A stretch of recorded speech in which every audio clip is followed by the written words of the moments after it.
बटेंगे तो कटेंगे, बटोगे तो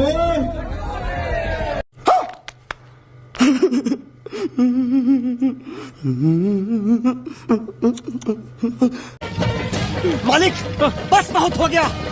आज तो इस बात का फैसला कल ही डालते हैं। पिक्चर चालू करो बे। इस जोक को ध्यान से पढ़िए और जरा सोचिए। जोक तो मामूली सा है, लेकिन इसमें छुपा हुआ संदेश बहुत बड़ा है। इस जोक में अपनी सौतन से कुंठित पत्नी द्वारा कही गई बात और उसकी मनोदशा, और आपके द्वारा चुने गए प्रधान सेवक और जन सेवकों द्वारा कही गई बात और उनकी मनोदशा कहीं एक जैसी तो नहीं है।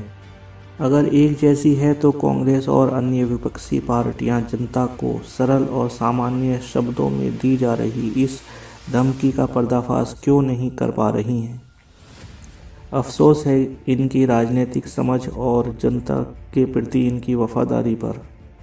एक मामूली सा जोक पढ़कर ही आपको समझ में आ गया होगा कि बटोगे तो कटोगे जनता के लिए चेतावनी नहीं, बल्कि चुनावी माहौल में असंवैधानिक तौर पर स्टेज से दी जा रही खुली धमकी है।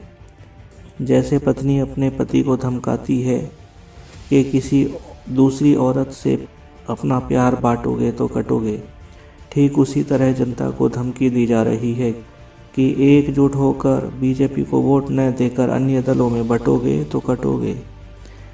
सीधी सी बात है, बीजेपी के बुनियादी मुद्दे विकास, भ्रष्टाचार पर रोक, बेटी बचाओ बेटी पढ़ाओ, सबका साथ सबका विकास वगैरह वगैरह जैसे मुद्दों की हवा निकल जाने के बाद यह जनता को डरा धमकाकर वोट हासिल करने की राजनीति पर उतर आए हैं और धमकी भरा एक नया चुनावी जुमला बनाकर लाए हैं।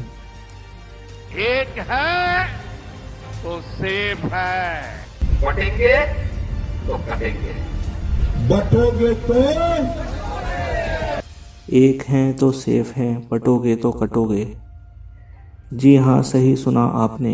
यह शब्द किसी सड़क छाप व्यक्ति द्वारा नहीं, बल्कि आपके द्वारा चुने हुए जनप्रतिनिधियों द्वारा बोले जा रहे हैं। एक हैं तो सेफ हैं, बटोगे तो कटोगे। इस चुनावी जुमले का सीधा सीधा मतलब है, एकजुट होकर बीजेपी को वोट दो तो आप सेफ हैं, अन्य दलों में बटोगे तो कटोगे। आधा जुमला प्रधान सेवक द्वारा दोहराया जा रहा है, बाकी आधा जुमला अन्य जन सेवकों द्वारा दोहराया जा रहा है, लेकिन दोनों जुमलों का टैग लाइन एक ही है। जाहिर सी बात है, दंगाई मानसिकता के लोग अगर हार गए तो दंगे कराएंगे, बेगुनाह जनता को कटवाएंगे और फिर कहेंगे कि चेतावनी तो दी थी हमने चुनाव में, पहले क्यों नहीं सुना, पहले समझ में क्यों नहीं आया। समझ नहीं है तेरे को? छोटी बच्ची हो क्या? अब वीडियो के आखिर में एक कड़वा सवाल यह भी है कि देश और देशवासियों की शांति और सुरक्षा की शपथ लेने वाले प्रधान सेवक और जन सेवक वोटों के लिए जनता में असुरक्षा और अशांति पैदा क्यों कर रहे हैं, और इनको ऐसा करते देख अदालत और चुनाव आयोग जैसे निष्पक्ष संस्थाएं कोई कार्यवाही क्यों नहीं कर रही हैं।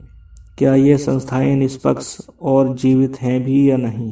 एक है तो सेफ है, बटेंगे तो कटेंगे, बटोगे तो